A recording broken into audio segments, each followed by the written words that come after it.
بسم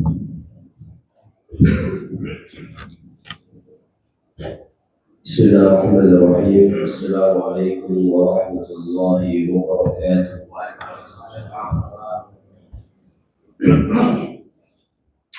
إن الحمد لله نحمده ونستعينه ونستغفره ونتوب إليه ونعوذ بالله من شرور أنفسنا وسيئات أعمالنا. من يهد الله فلا مضل له ومن يضلل فلا هادي له. أشهد أن لا إله إلا الله وحده لا شريك له وأشهد أن محمدا عبده ورسوله صلى الله عليه وعلى آله وأصحابه وسلم تسليما كثيرا. يقول سبحانه وتعالى في كتابه الكريم: يا أيها الذين آمنوا اتقوا الله وقولوا قولا سديدا يصلح لكم أعمالكم ويغفر لكم ذنوبكم ومن يطع الله ورسوله فقد فاز فوزا عظيما. Para jemaah salat subuh yang dimuliakan oleh Allah Subhanahu wa taala, pertama-tama mari kita sama-sama bersyukur kepada Allah Subhanahu wa taala dan senantiasa mengingat nikmat-nikmat yang diberikan oleh Allah Subhanahu wa taala kepada kita semua. Karena Allah Subhanahu wa taala memerintahkan kita untuk selalu mengingat-ingat kembali nikmat yang diberikan oleh Allah kepada kita. Sebagaimana yang difirmankan oleh Allah, ya ayyuhalladzina amanu dzkuru ni'matallahi 'alaikum.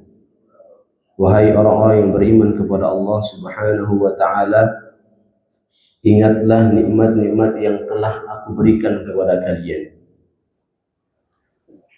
Semakin seorang hamba itu mengingat nikmat Allah Subhanahu wa taala, maka tentu dia akan menjadi lebih termotivasi di dalam bersyukur kepada Allah Subhanahu wa taala. Tapi sebaliknya, jika dia sering melupakan nikmat yang diberikan oleh Allah Subhanahu wa taala, maka dengan mudah sifat kesombongan akan masuk ke dalam hatinya. Sifat hasad masuk ke dalam hatinya. Dan sifat-sifat buruk yang dapat menggugurkan amal perbuatannya pun juga mudah masuk ke dalam hatinya. Dan ketahuilah saudaraku yang dimuliakan Allah Subhanahu wa taala, sebesar apapun usaha kita dalam menghitung nikmat Allah Subhanahu wa taala, maka tentu kita tidak akan mampu untuk menghitungnya. Karena Allah Subhanahu wa taala telah menyatakan dalam firman-Nya, segala sesuatu yang kalian minta, baik itu kebutuhan dan perkara, itu sudah aku berikan kepada kalian. Wa in ta'uddu ni'matallahi la tuhsuha. Dan jika kalian ingin menghitung nikmat yang telah aku berikan kepada kalian, la tuhsuha, maka niscaya kalian tidak akan mampu untuk menghitungnya. Wa innal insana ladzalumun kafar. Dan kata Allah Subhanahu wa taala, dan sesungguhnya manusia itu sungguh zalim, wa kafar, dan juga sungguh sangat ingkar terhadap nikmat-nikmat yang diberikan oleh Allah Subhanahu wa taala. Saudaraku kaum muslimin yang dimuliakan oleh Allah Subhanahu wa taala, insyaallah pada pertemuan kali ini kita akan membahas qawaid fi tazkiyatin nufus, kaidah-kaidah supaya hati kita, jiwa kita menjadi bersih. Karena perkara hati merupakan perkara inti dari setiap perkataan dan perbuatan kita. Perkataan itu akan baik jika hati itu baik, dan perbuatan itu akan baik kalau hati itu juga baik. Maka Nabi SAW dalam sebuah hadis menyebutkan, ala wa inna fil jasadi mudghatan idza salahat salaha sa'irul jasad wa idza fasada sa'irul jasad. Ketahuilah, kata Nabi SAW, sesungguhnya di dalam jasad manusia itu ada segumpal daging. Idza salah, jika itu baik, salaha sairul jasad, maka seluruh anggota tubuh yang lain juga akan baik. Tutur kata akan baik, perbuatan pun juga akan baik. Tapi sebaliknya, wa idza fasad, apabila dia itu rusak, kotor, fasada sairul jasad, maka seluruh anggota tubuh yang lain pun juga akan kotor. Terlihat dari tutur katanya yang tidak baik, terlihat dari perbuatan dan tingkah lakunya pun juga yang buruk. Itu disebabkan karena al-qalbnya itu buruk, hatinya itu tidak baik. Maka perkara hati merupakan perkara inti. Maka Nabi SAW menyebutkan hadis di atas, ingin menjelaskan kepada kita bahwa hati merupakan perkara inti dari setiap perkataan dan perbuatan kita.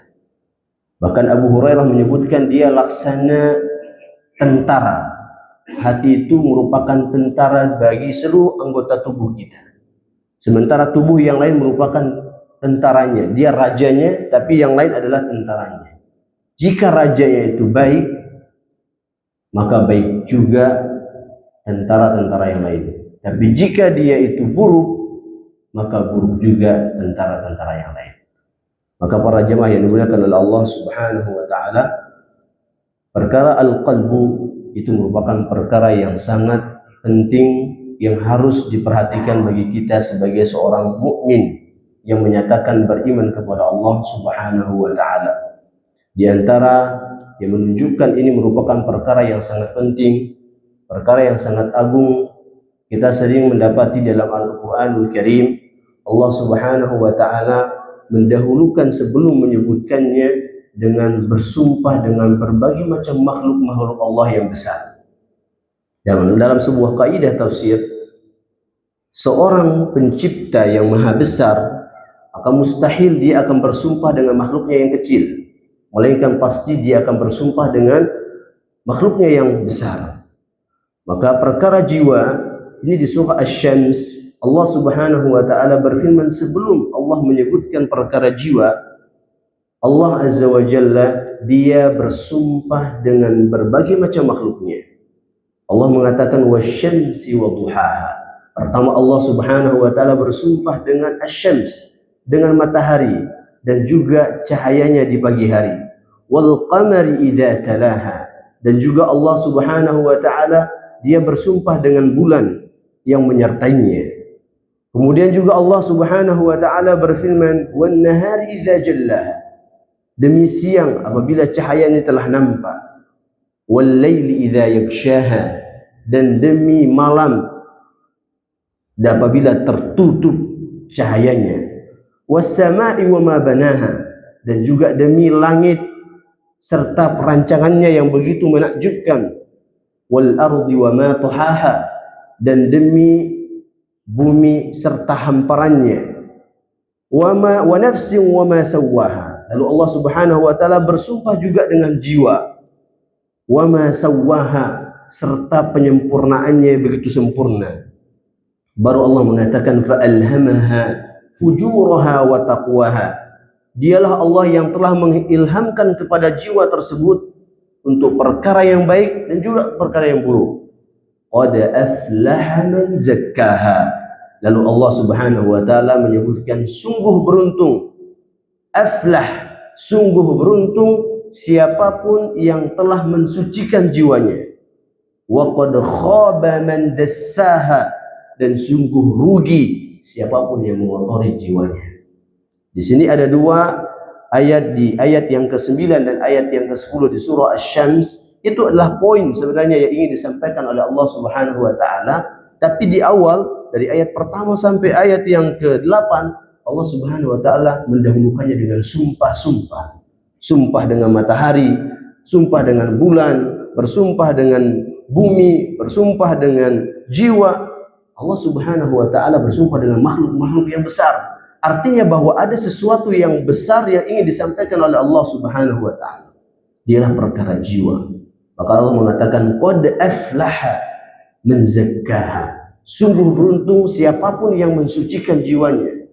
Mensucikan jiwa maksudnya siapapun yang berusaha untuk membuat jiwanya menjadi bersih, menjadi suci kembali dengan melaksanakan kebaikan-kebaikan serta tunduk serta patuh terhadap perintah Allah, karena jiwa itu akan bersih dengan kebaikan, jiwa itu akan bersih dengan ketaatan, jiwa itu akan bersih dengan melakukan semua perintah-perintah Allah Subhanahu wa taala.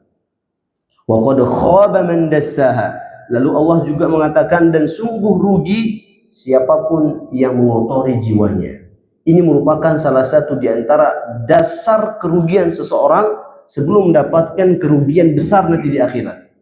Jika hatinya itu sudah rusak, sudah dikotori, baik dikotori dengan perbuatan dosa, kemaksiatan, kejahatan seperti ghibah, namimah, takabbur, atau mungkin sifat-sifat buruk lainnya, maka itu dapat membuat hati itu menjadi kotor.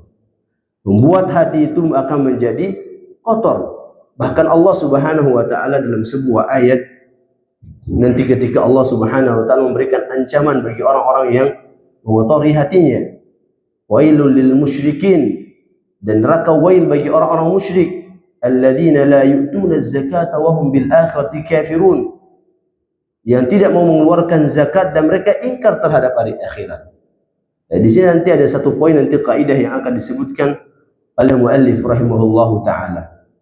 Tapi sebelum kita menyebutkan kaidah tersebut, Nabi alaihi salatu wasallam juga pernah ditanya tentang ketakwaan. Dan ini menunjukkan juga salah satu di antara keagungan daripada mensucikan hati. Nabi sallallahu alaihi wasallam mengatakan at-taqwa hahuna, at-taqwa hahuna, at-taqwa hahuna, sambil menunjukkan kepada dadanya 3 kali. Takwa itu di sini, takwa itu di sini, dan takwa itu di sini. Artinya ketika hati ini sudah bisa istiqamah di atas jalan Allah, maka anggota tubuh yang lain bisa istiqamah.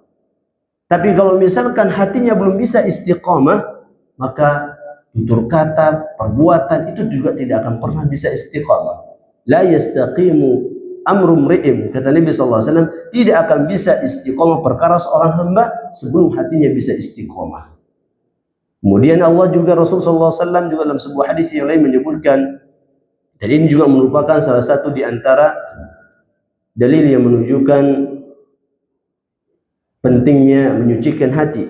Rasul sallallahu alaihi wasallam bersabda, "Innallaha la yanzuru ila suwarikum wala ila ajsamikum, walakin yanzur ila qulubikum." Sesungguhnya Allah Subhanahu wa taala dia tidak melihat kepada jasad kalian, bentuk kalian, akan tetapi kata Nabi sallallahu alaihi wasallam, walakin yanzur ila qulubikum. Allah tidak melihat bagaimana tubuh kita merawatnya, bagaimana kita berpenampilan di depan orang, tetapi yang dilihat dari kita oleh Allah Subhanahu wa taala adalah hati kita. Apakah hati itu sudah baik atau sebaliknya sudah buruk?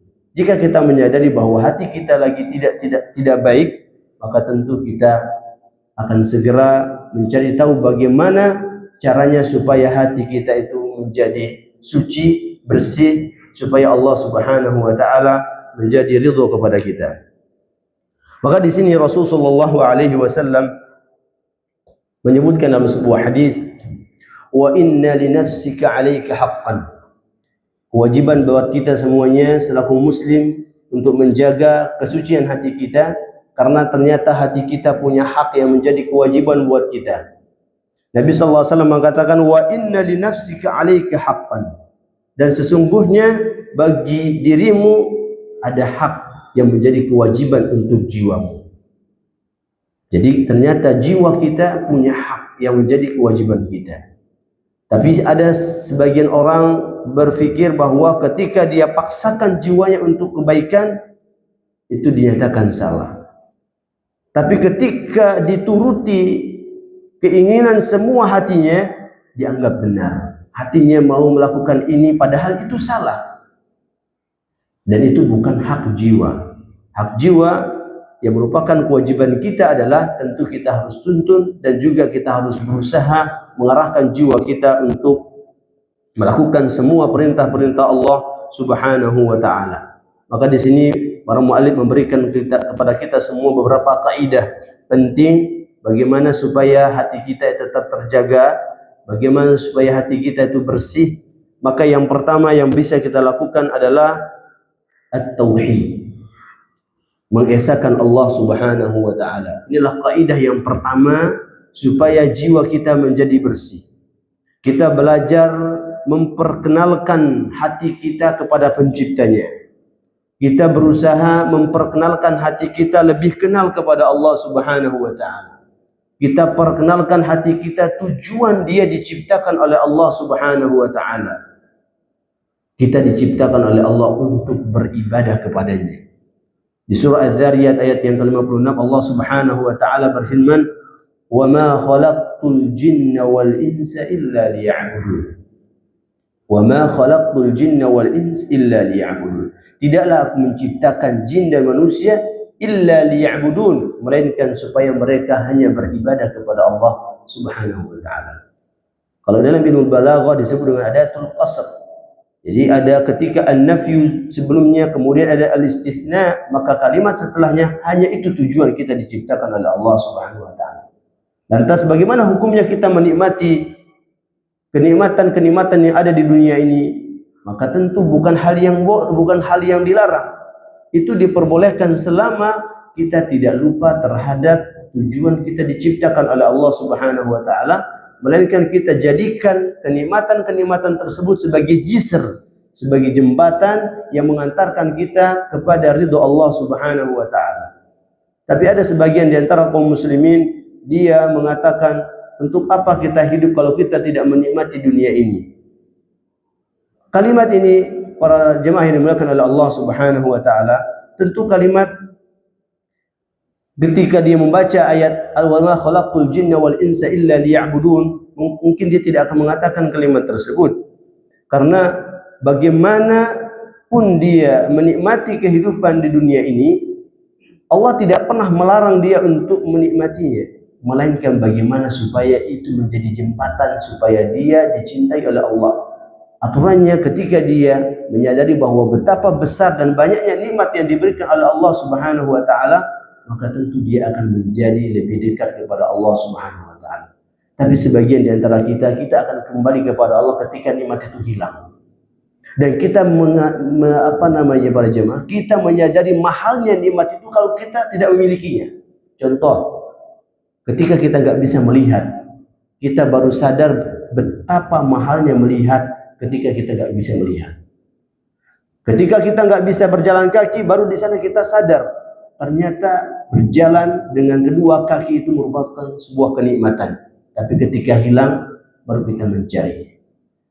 Maka ini yang pertama adalah para jemaah yang dimuliakan oleh Allah Subhanahu wa taala. Maka tidak heran ketika Allah dalam beberapa ayat sangat sering menyebutkan supaya kita selalu mengingat-ingat kebesaran Allah Subhanahu wa taala serta nikmat-nikmatnya. Maka yang pertama yang disebutkan adalah yang menjadi kaidah pertama untuk penyucian jiwa adalah kita berusaha mengenal Allah Subhanahu wa taala. Dan ini merupakan inti dakwahnya para rasul dan para nabi. Allah Subhanahu wa taala berfirman di surah An-Naml ayat 36, "Wa laqad ba'atsna fi kulli ummatin rasula an i'budullaha wajtanibut taghut."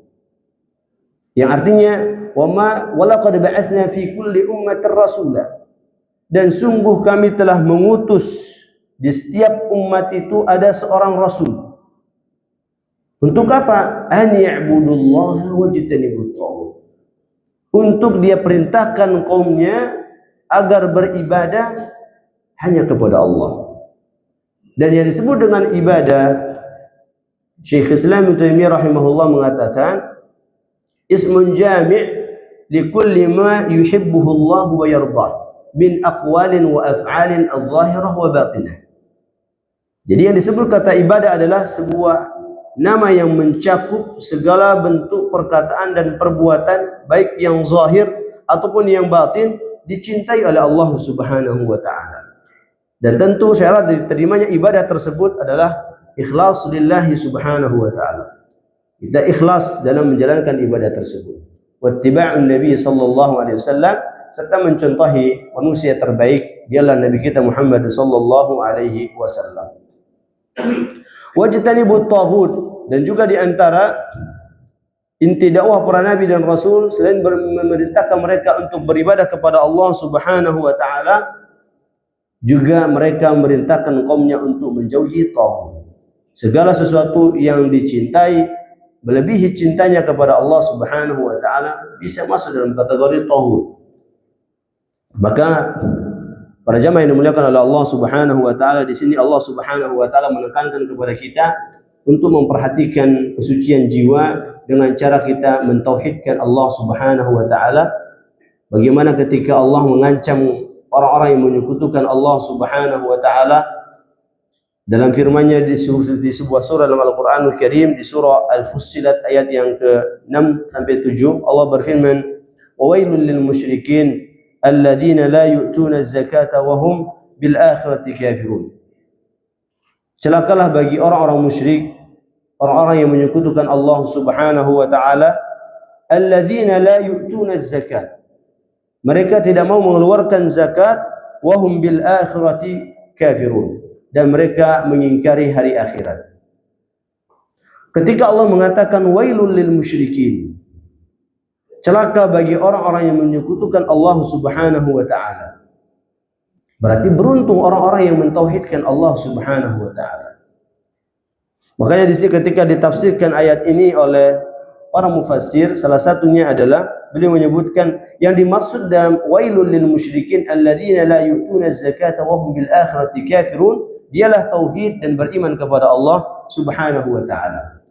Karena tauhid itu menetapkan Tuhan, dialah Allah Subhanahu wa taala sebagai Tuhan yang pantas untuk disembah selain Allah, dan menafikan Tuhan yang disembah selain Allah Subhanahu wa taala. Dan itu merupakan makna daripada syahadatu an la ilaha illallah wa anna Muhammadar Rasulullah. Kalimat Allah, asyhadu an la ilaha illallah, di situ ada an-nafi wa al-itsbat.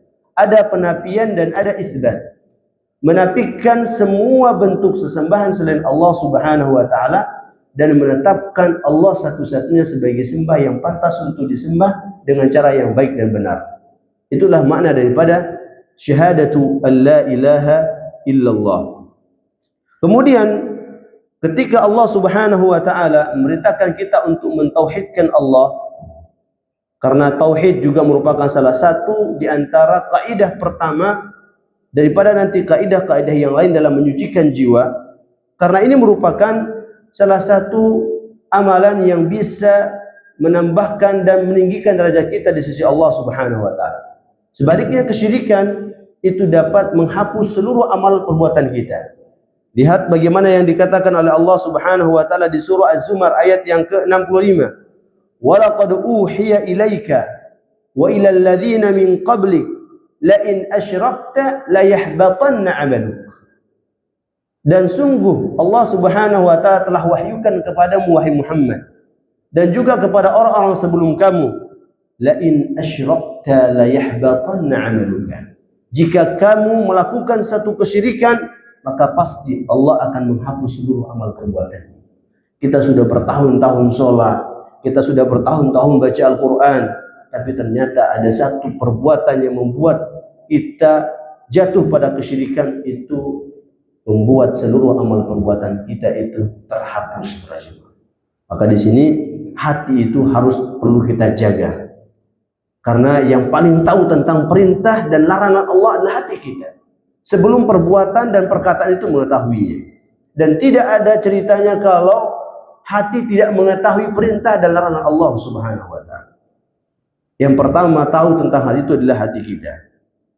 Lalu kaidah yang kedua, di antara kaidah fi tazkiyatun nufus, dialah ad-du'a. Berdoa kepada Allah Subhanahu wa taala supaya hati kita disucikan oleh Allah, diberikan keistiqomahan di atas jalan yang diridhoinya. Dan perkara doa merupakan perkara yang sangat penting. Kita mungkin bisa duduk di tempat ini karena doa. Kita bisa berteman juga karena doa. Dan dulu kita bisa bertemu sama istri kita itu juga karena doa. Jadi perkara doa ini perkara yang sangat penting. Dia merupakan kunci untuk kita mendapatkan berbagai macam bentuk kebaikan. Ad-du'a'u miftahu kulli khair. Doa itu adalah kunci untuk mendapatkan berbagai macam kebaikan. Kita ingin mendapatkan anak yang soleh, kita berdoa kepada Allah. Kita ingin mendapatkan rizki berupa kesehatan, juga berdoa kepada Allah Subhanahu wa ta'ala. Jadi yang pertama kali ketika kita mendapatkan musibah, kita selalu mengingat Allah Subhanahu wa ta'ala.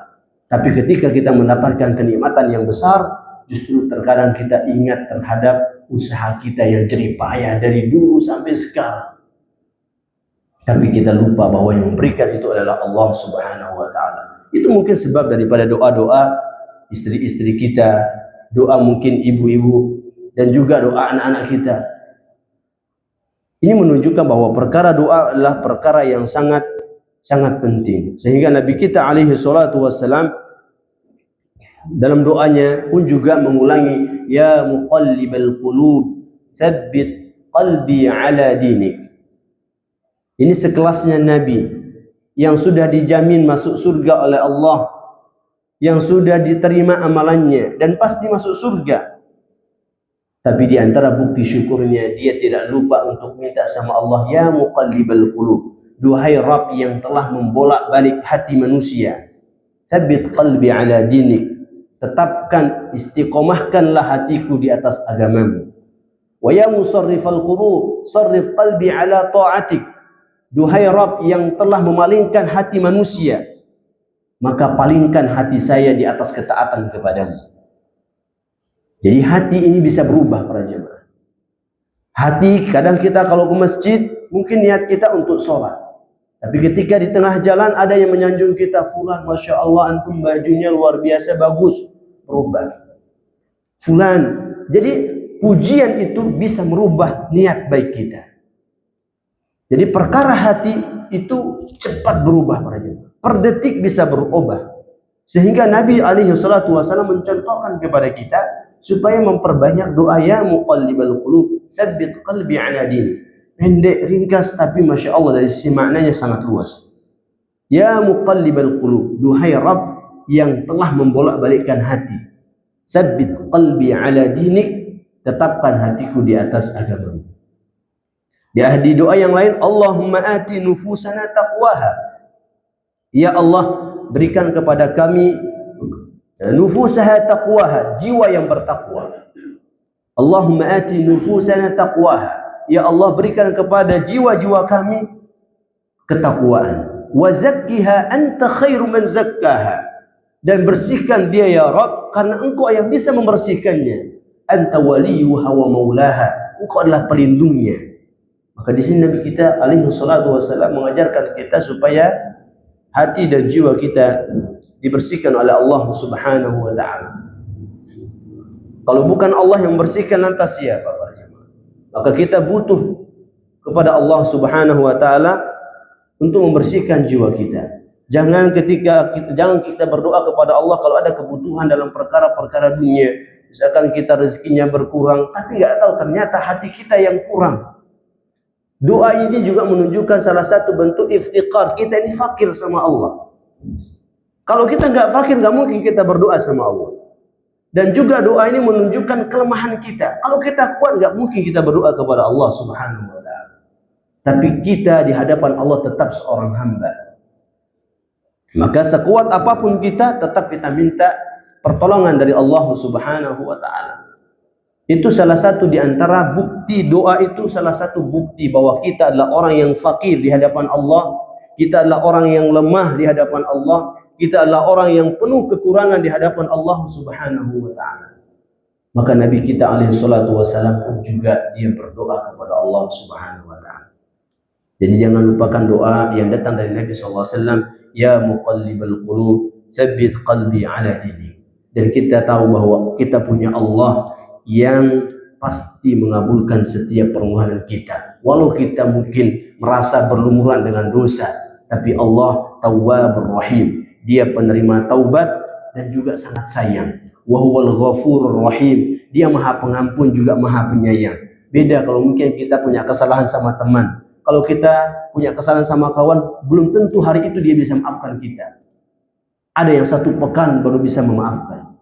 Ada yang 1 tahun baru dia bisa memaafkan. Bahkan sampai dia wafat, dia tidak memaafkan kawannya. Tapi Allah Tawwabur Rahim, wa huwal Ghafurur Rahim, dan ini sangat banyak di dalam Al-Qur'anul Karim. Di ujungnya disebutkan wa huwal ghafurur rahim, dan dia Maha Pengampun dan Maha Penyayang. Makanya Allah mengatakan di sini wa qala rabbukum ud'uni astajib lakum. Dan Rabb kalian, Rabb kita semua berfirman, ud'uni astajib lakum. Berdoalah kepadaku, maka niscaya pasti aku akan kabulkan doamu. Dalam sebuah hadis disebutkan bahwasannya Allah itu malu untuk tidak mengabulkan permohonan hambanya ketika dia sudah mengangkat kedua tangannya. Allah malu ketika kita menurunkan tangan, ternyata sesuatu yang kita minta kepada Allah tidak dikabulkan. Hanya saja cara pengabulan doa itu ada 3. Tidak langsung hari ini kita minta langsung dikasih. Bisa jadi, tapi ada 3. Yang pertama disebutkan oleh para ulama, bisa jadi doa itu langsung diberikan di hari di mana dia memintanya. Yang kedua, bisa jadi salah satu di antara sebab doanya diterima oleh Allah Subhanahu wa taala, dia dihindari dari berbagai macam keburukan. Mungkin ketika dia jalan mungkin hampir terkena dengan mobil, tiba-tiba diselamatkan. Itu salah satu di antara cara Allah Subhanahu wa taala juga menerima doa kita. Dan yang ketiga, iddikhar. Dia disimpankan di akhirat. Sehingga ketika dia dimasukkan oleh Allah Subhanahu wa taala ke dalam surga, lalu dia melihat sebuah mungkin tumpukan seperti gunung, lantas dia bertanya, "Ya Rabb, ini apa?" Inilah doa-doa yang dulu di dunia kamu panjatkan, dan ini dia. Jadi ada 3, dan Allah Subhanahu wa taala pasti kabulkan doa-doa kita selama cara kita meminta kepada Allah Subhanahu wa taala itu baik. Ada seorang di zaman Nabi sallallahu alaihi wasallam, dia adalah orang yang mungkin dari makanannya dari yang haram, pakaiannya datang dari yang haram. Lantas dia bertanya, "Ya Rabb, bagaimana ya Rasulullah, kenapa kok doa saya enggak bisa diterima?" Maka kata Nabi sallallahu alaihi wasallam kepada laki-laki tersebut, "Bagaimana Allah mengabulkan doamu sementara makananmu dari yang haram, pakaianmu dari yang haram? Maka fa anna yustajabu lah." Bagaimana dia bisa dikabulkan? Maka juga perlu kita lihat makanan kita, apakah dia berasal dari hasil yang halal atau yang haram. Maka itu kalau misalkan dari yang halal pasti dikabulkan oleh Allah. Tapi jika berasal dari jalan yang haram, maka itu salah satu di antara penghalang dari doa-doa yang kita panjatkan kepada Allah Subhanahu wa taala. Para jamaah yang dimuliakan oleh Allah Subhanahu wa taala, dan juga dalam sebuah ayat yang lain Allah Subhanahu wa taala mengatakan, "Walaula fadlullahi 'alaikum wa rahmatuh ma zaka minkum min ahadin abada walakinallaha yuzakki man yasha." Kalau bukan karena karunia dan juga rahmat Allah kepada kalian, ma zaka minkum min ahadin abada, maka tentu tidak ada seorang pun di antara kamu yang bersih dari perbuatan keji dan mungkar. Kalau bukan karena karunia dan rahmat Allah, tidak ada seorang pun di antara kita yang tidak bisa terselamatkan dari perbuatan keji dan mungkar. Walakinallaha yuzakki man yasha. Akan tetapi Allah membersihkan hati manusia kepada siapa yang dia kehendaki dari hamba-hambanya. Allah Subhanahu wa taala jika berkehendak, maka mau 1000, 1 juta orang, maka tidak ada yang bisa menghalanginya. Kalau Allah kehendaki kebaikan kepada seseorang, demikian juga jika Allah kehendaki keburukan terhadap seseorang, maka tidak ada yang bisa menghalanginya. Lalu kaidah yang ketiga, di antara kaidah yang bisa mensucikan jiwa adalah qiraatul Quran, membaca Al-Quranul Karim, yang merupakan manba'ul khair, sumber kebaikan. Dialah membaca Al-Quran Al-Karim. Dan kita yang merasa bahwa mungkin hati kita lagi kurang baik, kurang istiqamah, maka ini bisa mungkin dikuatkan. Kita sering membaca Al-Quranul Karim, kita jadikan sebagai wirdun yaumi, sebagai wirid kita sehari-hari, sehingga ketika kita enggak baca sehari, bahwa ada yang kurang dalam hari kita. Ana ingat sebuah kisah. Ini kisah disampaikan oleh salah satu syekh, menyebutkan kisah seorang cucu sama kakeknya. Bahwa kakeknya itu dia punya kebiasaan kalau misalkan dia bangun tidur, dia selalu cari Al-Quran dan dibaca. Dan itu terus berlanjut. Lalu ternyata cucunya melihat kebiasaan baik tersebut, maka dia pun ingin mengikutinya.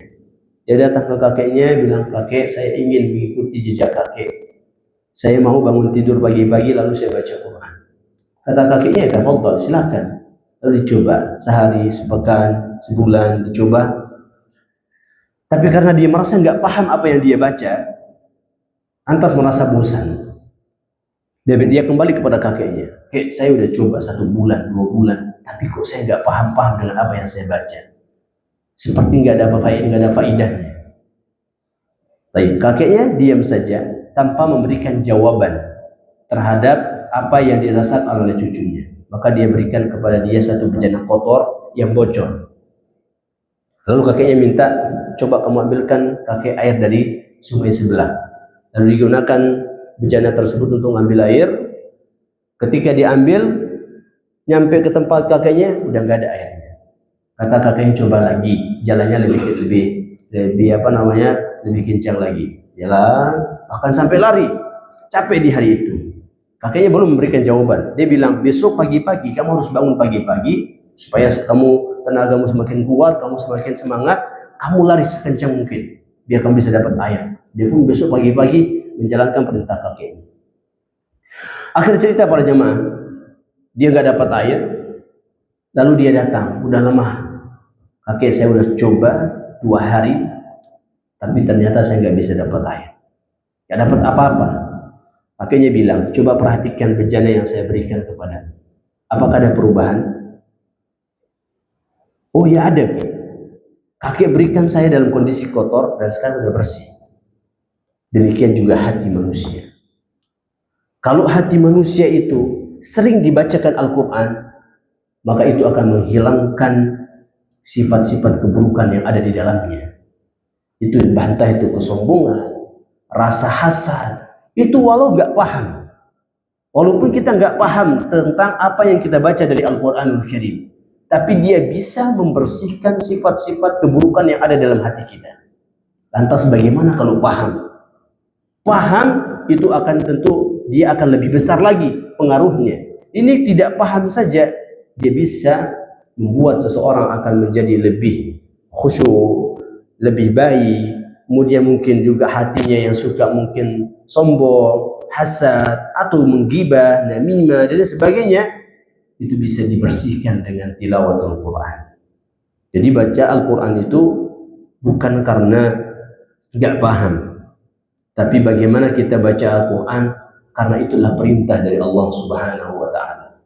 Allah Subhanahu wa Ta'ala perintahkan kita, Iqra bismi rabbikal ladzi khalaq. Dan ini merupakan wahyu pertama yang diturunkan oleh Allah Subhanahu wa Ta'ala. Dan kalau kita ingin semangat membaca Al-Quran, tentu kita ingin mencari tahu apa yang kita dapatkan dari bacaan Al-Quran. Sebagaimana orang kalau dia berbisnis, dia akan cari tahu keuntungan yang besar dari bisnisnya. Kalau misalkan dia ini untungnya sedikit, nggak mungkin dilakukan. Tapi kalau misalkan besar, dia rela mungkin seharian nggak tidur. Al-Quranul Karim ini tidak dipermasalahkan. Para ulama mufassir, para ulama bahkan memberikan semangat kepada kita untuk mencari tahu kira-kira apa yang kita dapatkan dari amalan yang kita lakukan. Seperti bacaan Al-Quran, kita mesti mencari tahu kira-kira dapat apa kalau baca Al-Quran. Oh, dapat pahala. Rasul mengatakan, man qara'a harfan min kitabillah falahu bihi hasanah. Siapa yang baca 1 huruf dari Al-Quran, maka dia akan mendapatkan 1 kebaikan. Wal hasanatu bi asyri amsalha. 1 kebaikan dilipat gandakan jadi 10. Au ila 700 dhifin. Sampai 700 kali lipat, tergantung kadar keikhlasan dia dalam baca Al-Quran. Kemudian juga hadis Nabi sallallahu alaihi wasallam mengatakan, Iqra'ul Qur'ana fa innahu ya'ti yaumil qiyamah syafi'an li ashabihi. Bacalah Al-Quran karena sesungguhnya Al-Quran nanti di hari kiamat akan memberikan syafaat untuk sahibnya, untuk orang yang senantiasa membacanya dulu dunia. Kita punya istri sekarang, belum tentu bisa memberikan syafaat buat kita nanti di akhirat. Kita punya anak, belum tentu juga memberikan syafaat kepada kita di hari kiamat. Tapi ada satu amalan yang pasti memberikan syafaat kepada kita, dialah tilawatul Quran, membaca Al-Quran Al-Karim. Di Al-Quran wasiyamu ya'tiyani ila rabbi. Al-Quran dan puasa nanti di hari kiamat datang kepada Allah Subhanahu wa Ta'ala dan minta kepada Allah untuk diberikan kesempatan untuk memberikan syafaat kepada orang yang membacanya dahulu di dunia, dan Allah pun mengizinkannya, lalu dia memberikan syafaat kepada yang suka membacanya.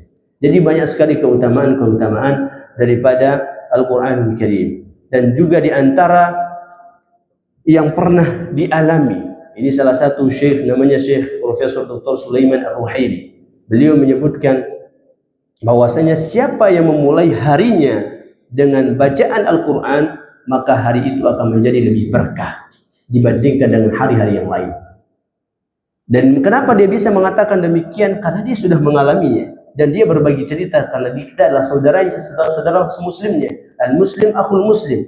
Seorang muslim merupakan saudara muslim yang lainnya. Makanya para jamaah yang dimuliakan oleh Allah Subhanahu wa taala, baca Al-Qur'anul Karim selain dia diperintahkan oleh Allah Subhanahu wa taala, tapi ini juga merupakan salah satu di antara kewajiban kita bagi seorang muslim supaya kita nanti mendapatkan syafaat dari Allah Subhanahu wa taala. Allah Subhanahu wa taala berfirman, laqad manna Allahu 'alal mu'minina id ba'atha fihim rasulan min anfusihim yatlu 'alaihim ayatihi wa yuzakkihim wa yu'allimuhumul kitaba wal hikmah. Dan sesungguhnya Allah memberikan nikmat kepada orang-orang yang beriman kepadanya dengan mengutus seorang rasul dari diri mereka sendiri. Apa fungsinya? Yatlu 'alaihim ayati, membacakan kepada mereka ayat-ayat Allah, wa yuzakkihim, dan membersihkan jiwa mereka, wa yu'allimuhumul kitaba wal hikmah, dan mengajarkan kepada mereka Al-Quran dan juga hadis Nabi sallallahu alaihi wasallam. Dan yakinlah saudaraku yang dimuliakan oleh Allah, siapa yang berpegang dengan Al-Quran, dia tidak akan pernah sesat, tidak akan pernah celaka, tidak akan pernah merugi. Karena Allah mengatakan, faman ittaba'a hudaya fala yadhillu wa la yashqa, di surah Taha ayat 123. Barang siapa yang mengikuti petunjukku, maka tentu dia tidak akan tersesat dan juga tidak akan celaka. Maka di sini adalah nasihat dari Allah Subhanahu wa taala kepada kita semua supaya selalu berpegang teguh dengan Al-Qur'anul Karim. Lalu mungkin kaidah yang keempat, dan ini merupakan kaidah dari banyak kaidah-kaidah yang lainnya. Semoga nanti kita bisa mengamalkan salah satu di antara kaidah ini supaya hati kita dibersihkan oleh Allah Subhanahu wa taala. Dialah mengambil tauladan dari Nabi kita sallallahu alaihi wasallam. Jadi menjadikan Nabi kita sallallahu alaihi wasallam sebagai tauladan. Karena kita akan mendapatkan cintanya Allah kalau kita cinta kepada Nabi sallallahu alaihi wasallam. Kita akan mendapatkan ridhanya Allah kalau kita juga mengikuti Nabi kita sallallahu alaihi wasallam. Karena tidak ada manusia yang pantas untuk kita ikuti kecuali manusia yang telah diperintahkan oleh Allah kepada kita untuk mengikutinya. Dia Nabi kita Muhammad sallallahu alaihi wasallam. Allah mengatakan, laqad kana lakum fi rasulillahi uswatun hasanah liman kana yarjullaha wal yawmal akhir wa dzakarallaha katsiran.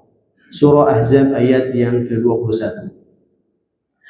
Nah, Allah Subhanahu wa taala berfirman, laqad kana lakum fi rasulillahi uswah. Sesungguhnya di dalam diri Rasulullah sallallahu alaihi wasallam ada uswatun hasanah. Ada suri tauladan yang baik. Buat siapa?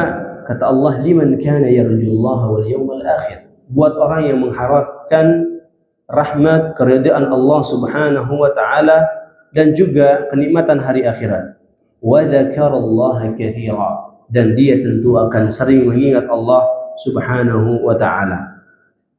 Suatu ketika ada seseorang datang kepada Nabi sallallahu alaihi wasallam dan dia mengatakan, "Ya Rasulullah, ana cinta sama Allah." Maka Rasul sallallahu alaihi wasallam mengatakan kepada laki-laki tersebut, "Qul in kuntum tuhibbunallaha fattabi'uni yuhibbukumullah wa yaghfir lakum dhunubakum wa may yuti'illaha wa rasulahu faqad faza fawzan 'azima." Jadi Allah Subhanahu wa taala mengatakan di sini, katakan Muhammad, jika kalian mencintai Allah, maka ikuti aku. Mengikuti Nabi sallallahu alaihi wasallam ada berapa fadilah yang bisa kita dapatkan di ayat ini. Pertama, yuhibbukumullah. Allah akan cinta sama kita. Yang kedua, wa yaghfir lakum dhunubakum, dan Allah akan mengampuni dosa-dosa kita. Wa may yuti'illaha wa rasulah, dan siapa yang taat kepada Allah dan Rasul, maka dia akan mendapatkan surga Allah Subhanahu wa taala. Jadi hanya cinta kepada Rasulullah sallallahu alaihi wasallam dan mengikutinya, maka itu mendapatkan ampunan Allah Subhanahu wa taala. Jadi para jamaah yang dimuliakan oleh Allah Subhanahu wa taala, tolak ukur cinta kita kepada Allah adalah bagaimana kita mencintai Nabi kita sallallahu alaihi wasallam. Imam Sufyan Ats-Tsauri rahimahullahu taala beliau mengatakan bahwa Rasul sallallahu alaihi wasallam adalah acuan orang yang pertama yang harus untuk diikuti, baik dari sisi perkataannya ataupun juga perbuatannya, karena dia adalah manusia yang mendapatkan sebuah kehormatan dari Allah dengan firman-Nya, wa innaka la'ala khuluqin azim, sesungguhnya engkau wahai Muhammad berada dalam budi pekerti yang luhur. Maka di sini Nabi kita sallallahu alaihi wasallam adalah contoh kita dalam beribadah kepada Allah, contoh kita dalam bermuamalah, contoh kita dalam tijarah, ada juga beliau sebagai seorang tajir, seorang pedagang. Bagaimana Nabi sallallahu alaihi wasallam berdagang, bagaimana dia berkeluarga, bagaimana dia bersahabat. Jadi lengkap sudah di dalam diri Nabi sallallahu alaihi wasallam. Semoga Allah Subhanahu wa taala memberikan kepada kita taufiknya serta memberikan kepada kita kemampuan untuk senantiasa bisa istiqamah di atas jalan yang diridhoinya. Dan tentunya para jemaah yang dimuliakan oleh Allah Subhanahu wa taala, perkara hati sekali lagi adalah perkara yang perlu kita minta sering-sering sama Allah Subhanahu wa taala, karena kebutuhan kita kepada hati yang bersih lebih besar daripada makan dan minum kita. Untuk itu Rasulullah SAW tadi mengajarkan kita beberapa doa. Yang pertama, ya muqallibal qulub tsabbit qalbi ala dinik. Allahumma ati nufusana taqwaha wa zakkiha anta khairu man zakkaha anta waliyuha wa maulaha. Ya, semoga dengan dua doa ini dan masih juga doa-doa yang lain ini menjadi sebab Allah Subhanahu wa taala menyucikan jiwa kita. Ana minta maaf kalau ada yang salah. Jazakumullahu khairan wa barakallahu fiik. Assalamualaikum warahmatullahi wabarakatuh. Ya, afdal.